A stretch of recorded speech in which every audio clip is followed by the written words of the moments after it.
Raríssimas, raríssimos e raríssimas, bom dia. René de Paula Júnior falando aqui no Radinho de Pilha, 3 de agosto, agosto de 2026, segunda-feira, ao som bastante sonoro, aliás, de passarinhos que eu consegui gravar nesse final de semana. A cena se repetiu, eu acordei de madrugada, sei lá, 4 horas da manhã, ouvindo os passarinhos, levantei, pus o microfone na janela e voltei para dormir, e dessa vez acho que a gravação ficou um pouco melhor, se bem que eu tenho que confessar um truque aqui.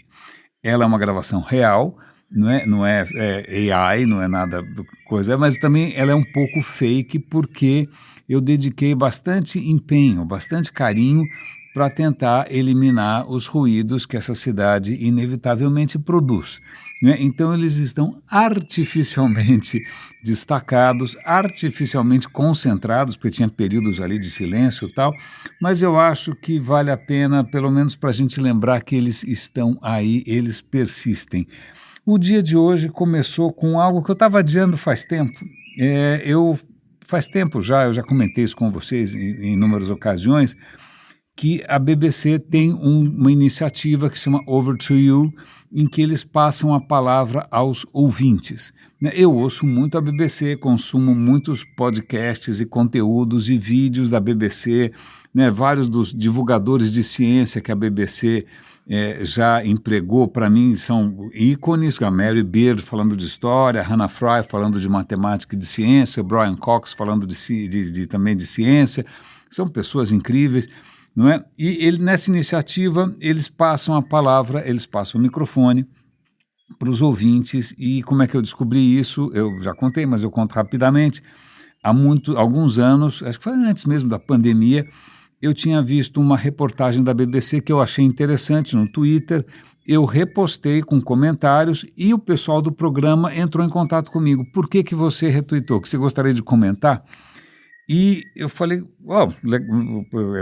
foi por isso, até um pouco meio sem jeito, gaguejando como eu estou agora, não é? Você topa conversar com a gente? E na época eu estava viajando, de novo eu estava de férias, no mesmo lugar, aliás, onde eu estive recentemente. Eu falei, olha, eu estou de férias, mas vocês podem me ligar no meu celular, eu consigo atender vocês no quarto. Foi uma situação um pouco improvisada, longe do ideal. Mas eu dei um depoimento para eles e que foi usado no ar, que passou no rádio. Curiosamente, talvez a minha voz tenha sido mais ouvida na Inglaterra recentemente do que aqui, o que é uma sensação um pouco estranha. Eu digo isso porque, na verdade, eu voltei a participar desse programa umas 12 vezes, ou 13, ou 14, eu não sei. Nem sempre era através de ligações diretas, muitas vezes eu gravava o meu depoimento aqui em áudio, mandava para eles. Eu vou dar o link, eu tenho uma página no usina.com, que é um site antigo meu, que tem todas essas participações ali. Meu inglês é meio macarrônico, mas vamos que vamos, não é? E das últimas vezes que eu fui convidado a participar, ninguém selecionou as minhas gravações, eu estava um pouco desanimado, eu falei, acho que, sei lá, caí em desgraça, acho que não faço mais sucesso.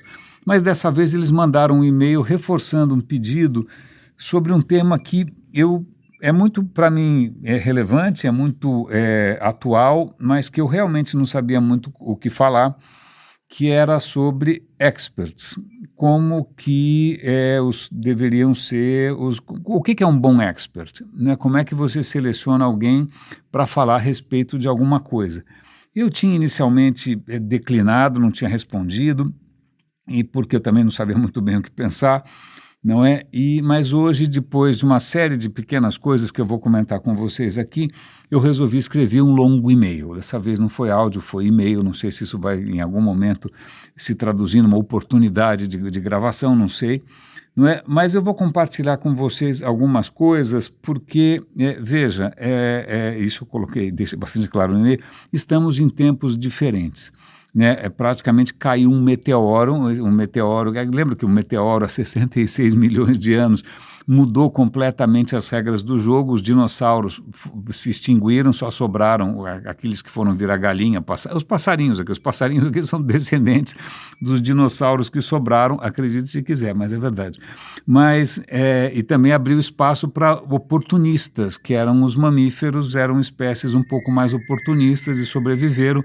E para mim as plataformas com algoritmos, tipo TikTok, Instagram YouTube, Facebook, elas são um meteoro. Elas mudaram completamente as regras do jogo e agora o que antes era o segredo do sucesso, né, no caso dos dinossauros, obviamente um tamanho colossal, né, deixou de ser a chave para a sobrevivência e de repente a gente tem uma série de novas espécies oportunistas, estou pensando aqui em influenciadores, fake news, né, gente que faz campanha política com AI, etc., estão conquistando espaços que a gente nem imaginava.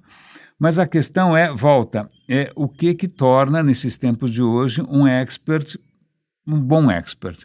Né? O que faz com que a gente confie em alguém? Né? Veja que eu acho que essa questão de confiar em alguém, ou pelo menos olhar para alguém que está falando alguma coisa que você não conhece e decidir se aquilo é balela, se aquilo é mentira, se aquilo é manipulação ou se aquilo vale a pena seguir, é uma questão muito antiga.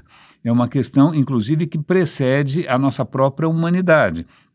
Eu já comentei aqui com vocês que bandos de babuínos, né, eles acordam de manhã, o que a gente vai fazer hoje? Ninguém sabe direito, aí uns 2 ou 3 têm ideias, aí um vai lá na frente, aponta para lá, gesticula, aponta numa certa direção, aí todo mundo olha e fala, não sei. Aí vai o outro, vai lá, aponta numa outra direção, faz toda uma mímica ali, não sei. Em algum momento eles vão achar que um foi mais convincente que o outro e aí eles seguem aquele cara. Então, quem acreditar sempre foi uma questão difícil, né? Aliás, vou fazer um pequeno parêntese aqui, uma grande coincidência. Um texto muito interessante da revista Conversation sobre a feiura, o papel da feiura na história, sobretudo na história clássica. E agora está todo mundo falando de Ulisses, eu acho que até vou falar um pouquinho de Ulisses da Odisseia aqui, eu vou explicar por quê. Mas esse artigo fala sobre uma questão interessante que, puxa, a gente adora esse legado, essa herança clássica dos gregos, dos romanos, sobretudo por eles terem criado belezas extraordinárias, né? E, aliás, belezas extraordinárias vem até a questão da beleza ideal. Platão vai falar que existem belezas ideais, verdades ideais, né? Que o que está à nossa volta é uma cópia mais ou menos, né, xing-li, meio esquisita, né, daquela verdade universal e eterna. Então, alguns desses ideais de perfeição e de beleza vêm de lá, mas o que é interessante é que a gente esquece de pensar na feiura, né? O que acontece se alguém é feio, não é? O que acontece na Grécia é que feiura, ou sobretudo a deformidade, algum tipo de deficiência, é vista como de duas maneiras. Ou é algum castigo divino, ou é os deuses que realmente foram especialmente cruéis, ou então com uma falta de caráter, né, que a pessoa, né, se ela é feia, ela não necessariamente deve ser ouvida, né, porque eles vão fazer uma associação que é bastante perigosa, aliás, aliás a mídia social está cheia disso, de confundir beleza com verdade, o que não tem nada a ver uma coisa com a outra, porque uma das coisas mais verdadeiras que a gente tem hoje é o modelo padrão da física quântica, que é feio que nem o diabo. Mas voltando, é um artigo muito legal, porque ele vai falar, inclusive, de personagens que aparecem em obras um pouco mais populares, como aquele filme 300, que é um pretexto um pouco estranho para você ver um monte de homem sarado sem camisa e suado, é uma fantasia aquilo, e também uma fantasia sexual, mas quem lembra aqui que tinha ali um traidor, que eu já esqueci o nome dele, que ele era, coitado, todo deformado, então está ali um sinal de que ele não tinha, que ele era um ressentido. Na verdade, a história não é nada disso, ele não era um espartano ressentido por ter sido relegado ao segundo plano por conta da sua deficiência ou sua feiura, não é? Na verdade, ele não tinha nada a ver com isso, a história não é essa, ele não era espartano, ele era um camponês, não. Mas no filme que exalta a beleza física, masculina, ideal, que são todos heróicos, né? Os inimigos são todos feios, uma coisa meio esquisita, né? E agora o grande traidor também é uma figura feia. Essa é uma questão que parece ser recorrente na cultura clássica, tanto que o Homero, a gente está falando muito da Odisseia, por causa do filme do Nolan, né? Mas ele escreveu também a Ilíada, que é sobre a Guerra de Troia, e na Ilíada também tem um personagem que eu já esqueci o nome, não sei se é Tersites, eu já esqueci, né? Que era um cara que era notoriamente feio. Ele era meio tortinho, não era um herói perfeito e tal. E na hora que o Agamenon vai lá e fala que não, vamos agora resgatar a Helena de Troia, vamos começar uma guerra sem fim e tal, esse cara que era feio, né, ele resolve botar a boca no trombone e falar que isso é uma insanidade, onde já se viu uma coisa dessas, isso vai ser uma catástrofe, não é? Ele, na verdade, ele fala o que é real, não é? Mas o que acontece é que o próprio Ulisses, que já estava lá, ele pega o cetro do Agamenon e cobre o cara de porrada, porque afinal onde já se viu você desrespeitar um rei, não é? Talvez isso seja um artifício do próprio Homero para mostrar que, veja, na hora que você confunde beleza com verdade, você pode estar deixando de ouvir a verdade que vem de alguém que não é tão lindo assim. Aliás, eu vou pegar uma carona aqui, o The Rest is History, que é um canal que eu adoro. Ele fez 2 episódios, eu acho que infelizmente é só para assinantes, mas eu vou dar o link lá para vocês, eu assino, eu pago, o The Rest is History, e ele fez 2 episódios sobre a Odisseia. Eu acho que eu li a Odisseia quando era, sei lá, jovenzinho, criança, mas eu li uma versão juvenil, provavelmente sem muitas das barbaridades, mas eu lembro que na época eu não gostei muito, até quando eu fui tentar ler novamente, eu não conseguia ler, porque eu achava o Ulisses um cara estranho, um cara que fazia maldade sem mais nem menos, que cegava o coitado do Cíclope, que era um cara que mentia, que era um cara que era malaco. Eu não conseguia achar esse cara um herói de maneira nenhuma. Pois bem, então talvez por não ter lido, eu estou com várias edições que eu já comprei ao longo do tempo, uma inclusive mais recente, eu vou ver se eu crio coragem e leio, né? É uma tradução melhor. Meu sonho, obviamente, era ler em grego, mas infelizmente eu não tive essa educação, não fez parte da minha história, gostaria que tivesse feito. Não é? Mas o que acontece é que eu não sabia. Foi muito legal ouvir esses 2 episódios, porque eles contam a Odisseia na ordem cronológica. Por quê?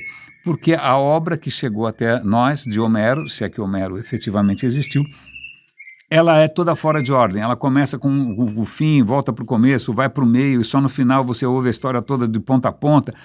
É do ponto de vista de literatura muito ousada, né? Não é que o cara está contando uma historinha A, B, C, D e vai até Z.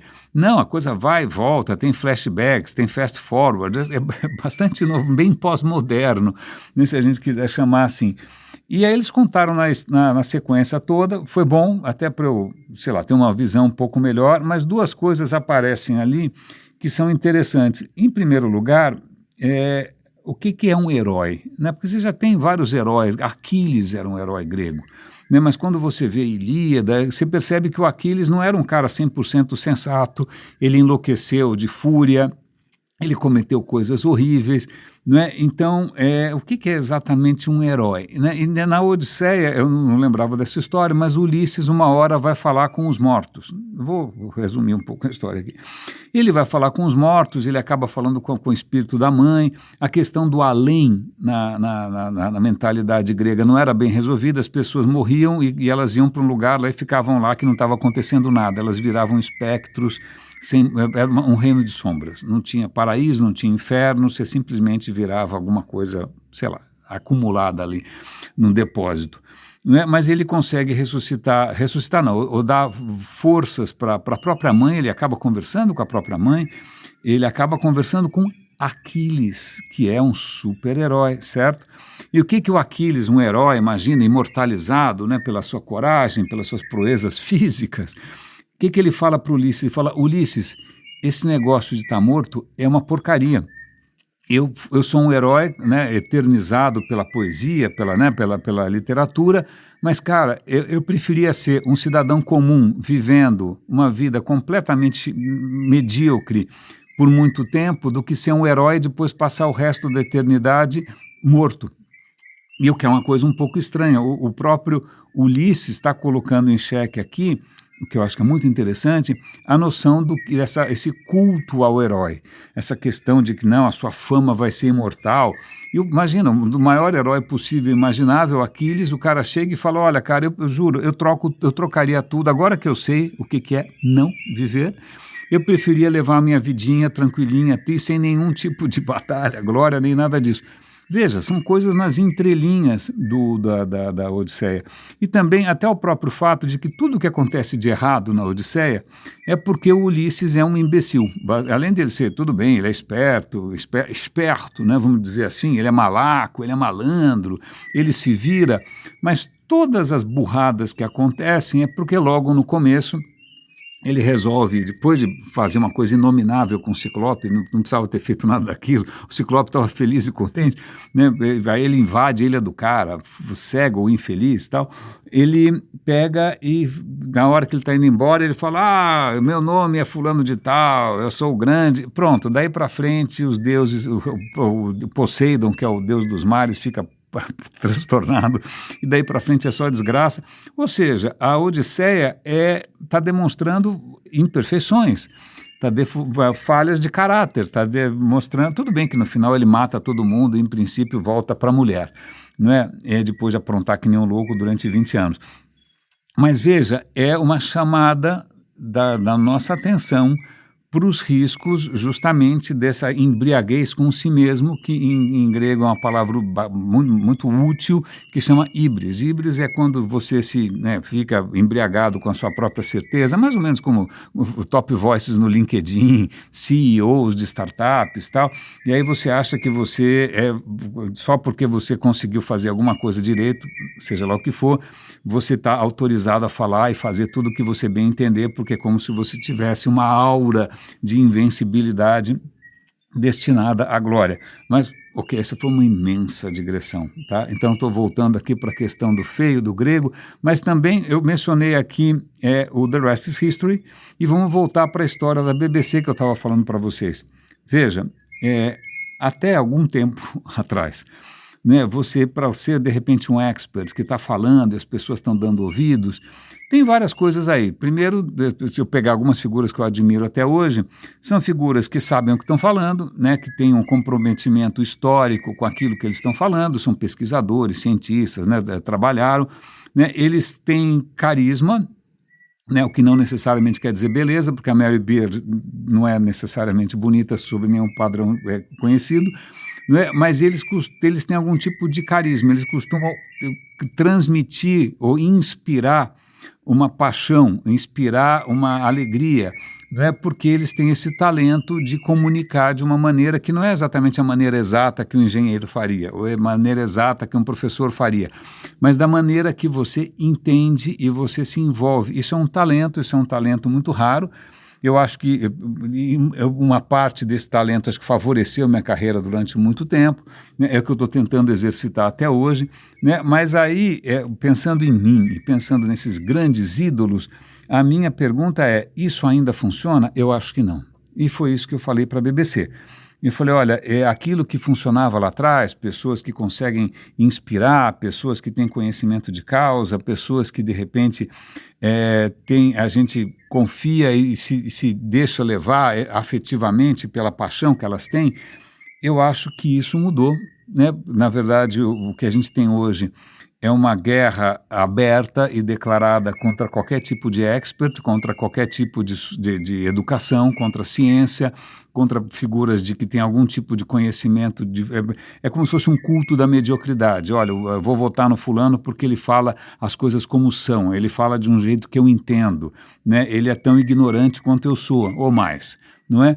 E então isso está sabotando, não de uma maneira casual, mas deliberada. A gente vê o que está acontecendo nos Estados Unidos, o Trump, a gente vê o que o Milley está fazendo, a gente viu o que o Bolsonaro fez, né, de sabotar iniciativas que trouxeram a gente até aqui, colaboração científica, educação, né? Então tudo isso está sendo sabotado e a questão é o que funciona nos dias de hoje.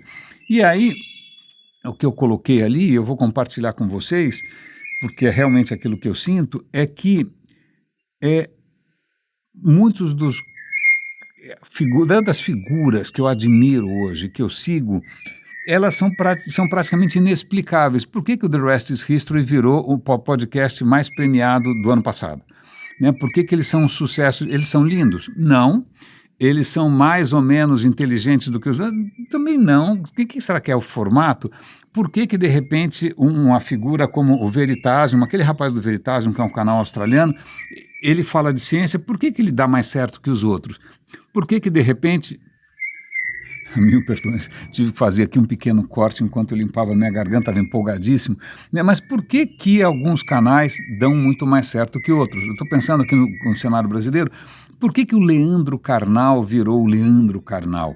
O que ele tinha a seu favor? Ele é mais bonito, ele é mais lindo, ele é mais sexy, ou é porque de repente ele fala como um padre, isso de alguma maneira, eu não consigo saber, eu fico feliz que ele tem essa projeção. O Marcelo Gleiser, a mesma coisa, tudo bem, ele é bonitão. Né? Mas você vê canais que eu estou sempre citando aqui, como canais da PBS, que é um sistema de comunicação pública americana. Muitos dos apresentadores, eles não são lindos, eles não são necessariamente jovens e sensuais, mas eles fazem sucesso.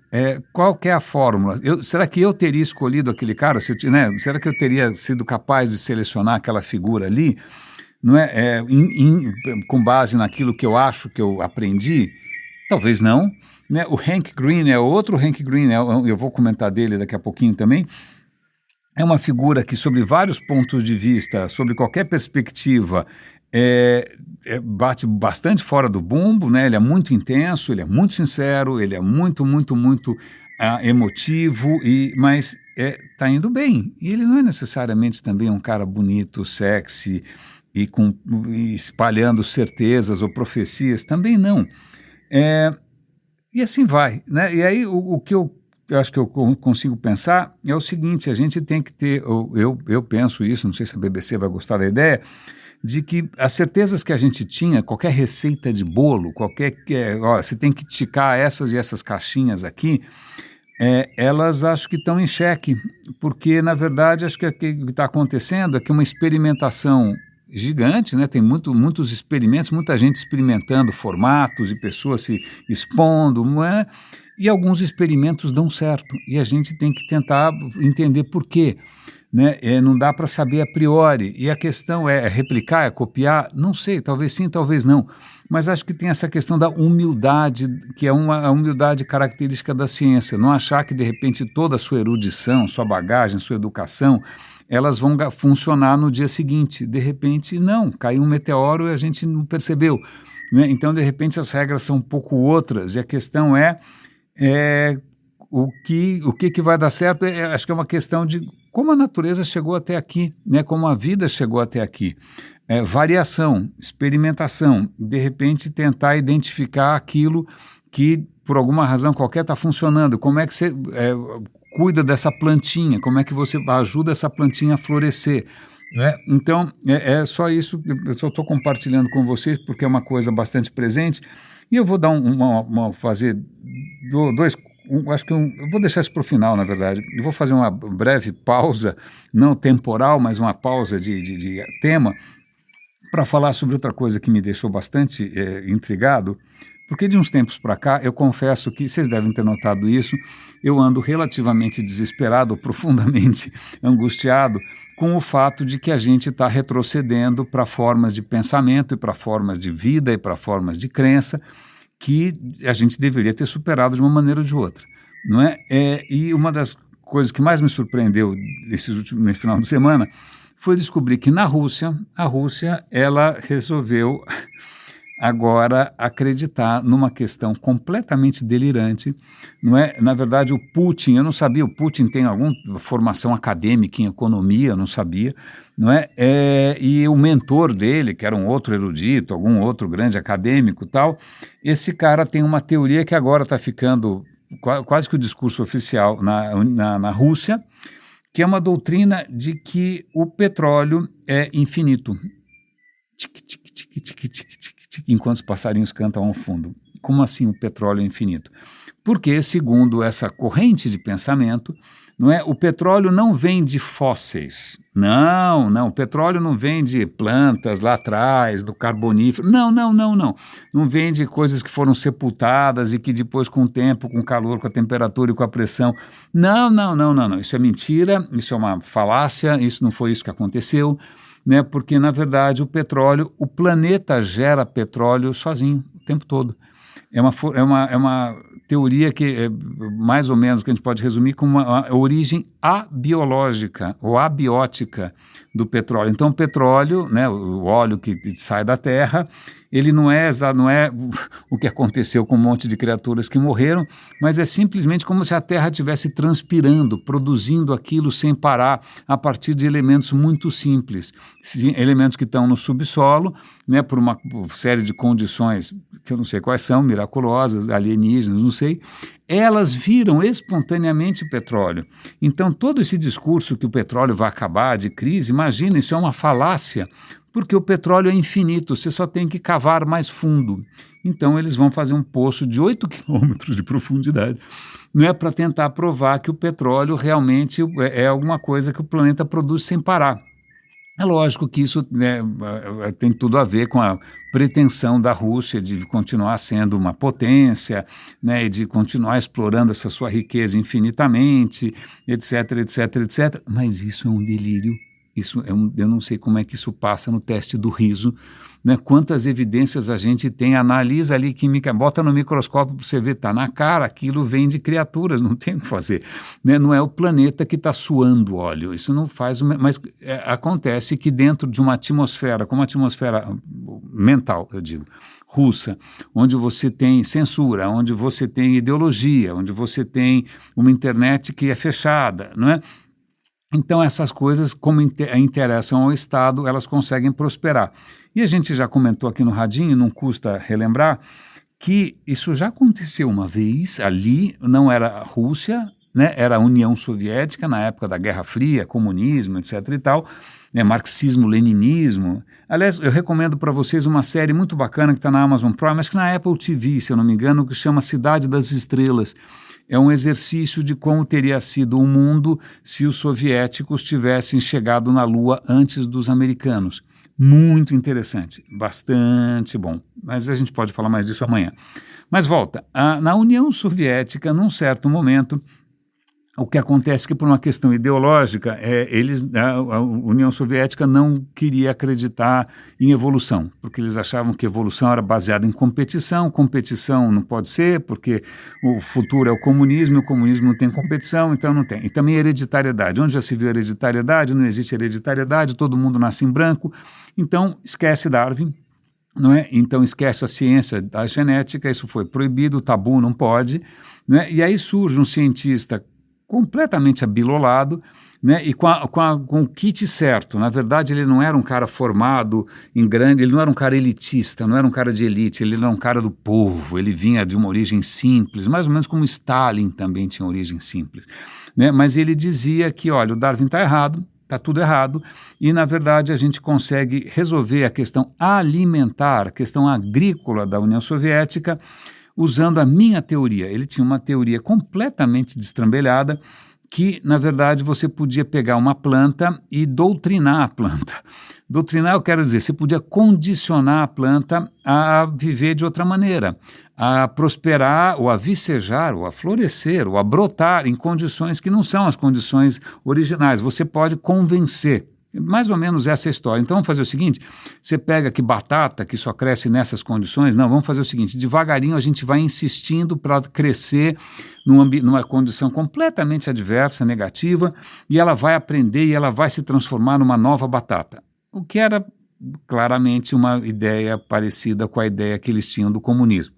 Né? Então você vai instruir o cara na ideologia do comunismo, ele vai deixar de ser uma pessoa egoísta, safada, sacana, ambiciosa, né, e invejosa, e vai virar o homem ideal. Então, o que acontece, o Stalin adorou, ele estava com um problema alimentar, e ele deu carta branca para esse Lysenko realizar os seus experimentos, que foram um absoluto fiasco, porque você está contrariando uma coisa bastante óbvia, que é a natureza.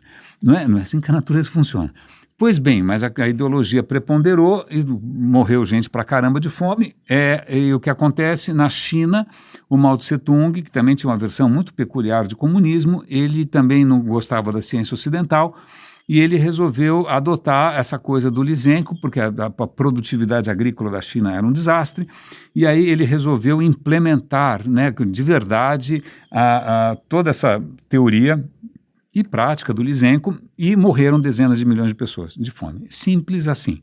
Então, Lysenko foi o pai de uma completa duas completas catástrofes, desastres, crises humanitárias, por conta de um imbecil com ideias de jirico, não é, que foi glorificado por questões ideológicas. Agora, novamente, a gente está vendo isso acontecer na Rússia. Estão dando ouvidos e vão fazer experimentos para um cara que está dizendo que a Terra faz xixi de petróleo. Eu não consigo entender isso muito bem. De novo, isso cai naquela minha desespero. Por que pessoas com ideias completamente alucinadas conseguem fazer mais sucesso do que pessoas honestas que estão tentando fazer um trabalho que beneficia a todos?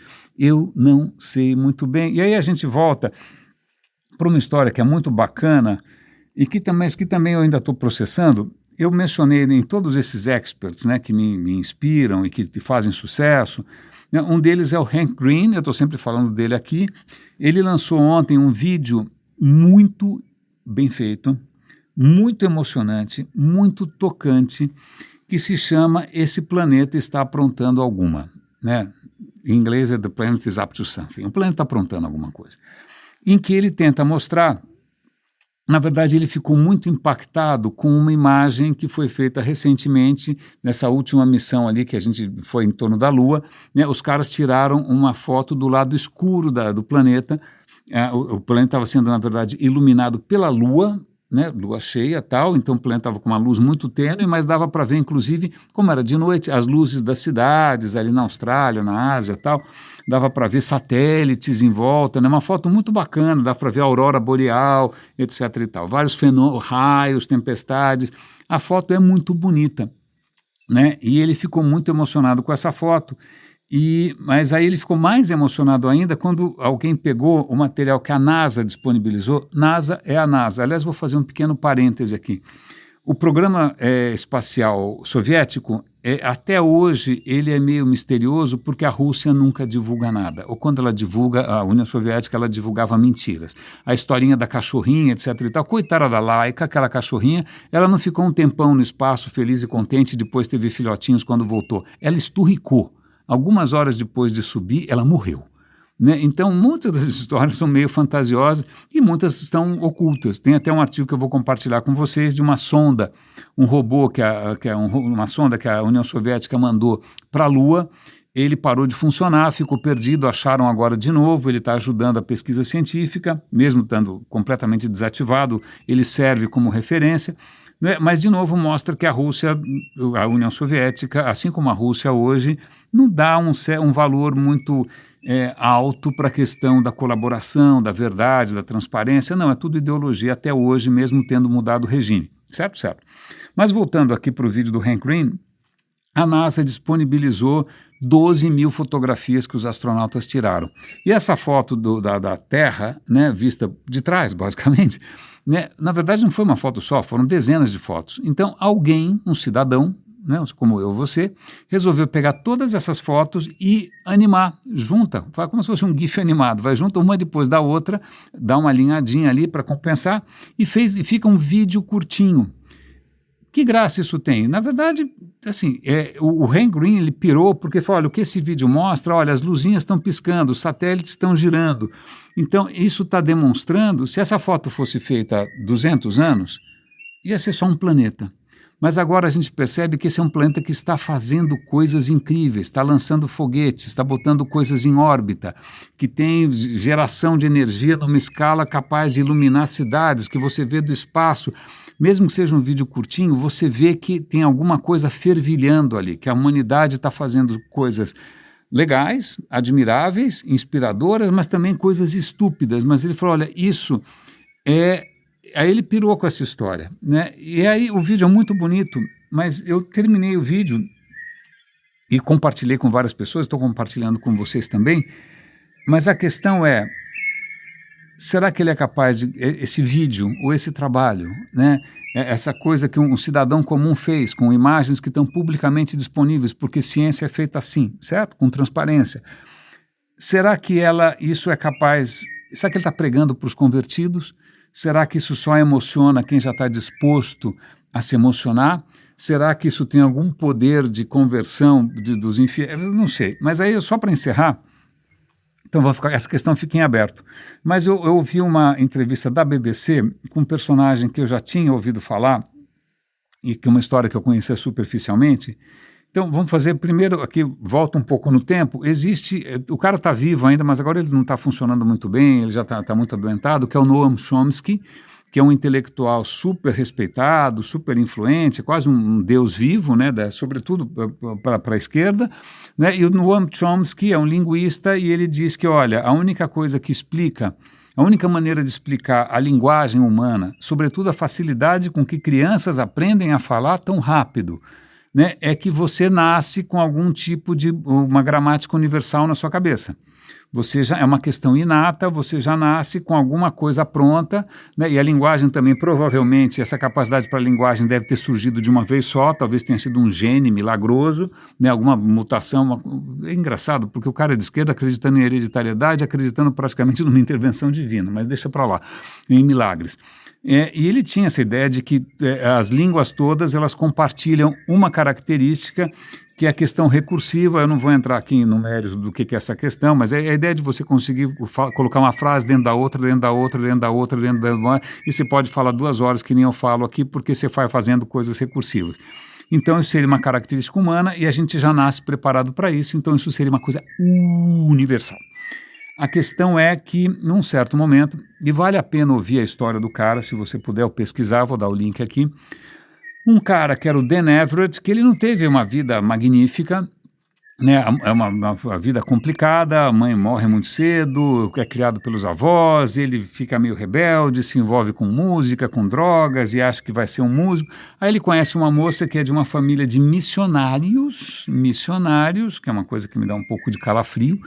Não é? Eu moro muito perto aqui da Consolação, aqui em São Paulo, onde tem uma coisa gigantesca na parede de um prédio, em que mostra um jesuíta catequizando índiozinhos peladinhos, o que me dá calafrios, porque desde criança eu achava aquele jesuíta uma figura diabólica, esquisita e meio estranha, sombria, mas pois bem, missionários, tá? Missionários que vão se enfiar no meio das florestas para tentar converter os índios.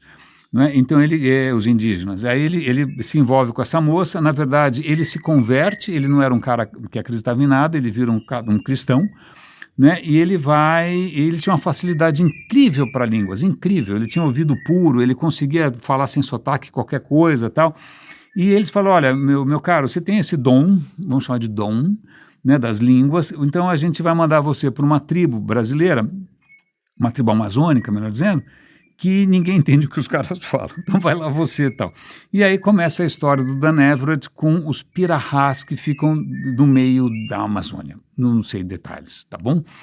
A história é maravilhosa porque ele se envolve com os indígenas, ele fica maravilhado, os filhos crescem junto com os indígenas, ele aprende a língua, né? Ele aprende os costumes, ele fica fascinado com a relação que eles têm com a natureza, né? E está tudo indo muito bem, mas, poxa, ele está sendo pago justamente para catequizar, certo? Pois bem, então eu falei, bom, agora que eu já estou falando a língua, eu vou começar a falar as coisas aqui do Novo Testamento, tal. E os caras não estavam muito interessados, a vida dos caras era boa, os caras passavam muito tempo, inclusive, conversando, né? Um pessoal bastante relax. Aí um dia chegou um desses pirahá e falou, ô Dan, é o seguinte, esse Jesus aí que você está falando, é só para saber, ele é branco que nem você ou ele é mais moreno como nós? Ele falou, olha, não sei. Mas você nunca viu? Não, eu nunca vi. Você nunca viu? Seu pai viu? Não, meu pai também não viu. Peraí, então, seu avô viu? Não, meu avô também não viu.